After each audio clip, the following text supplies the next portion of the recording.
Today I'm going to show you how to replace the batteries in your Alarm.com smart thermostat. In order to get this off the wall, you just have to simply pull it straight off of its base. And on the back, you will have 4 AA batteries that you will need to replace. You can just simply press and pry these out of their little cubbies.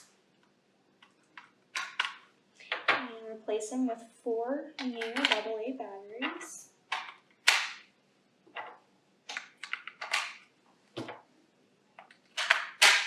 And once you're done, you're going to match these 3 little notches up with these 3 right here on the back plate. And just gently press in. And there you go. You just replaced the batteries in your thermostat.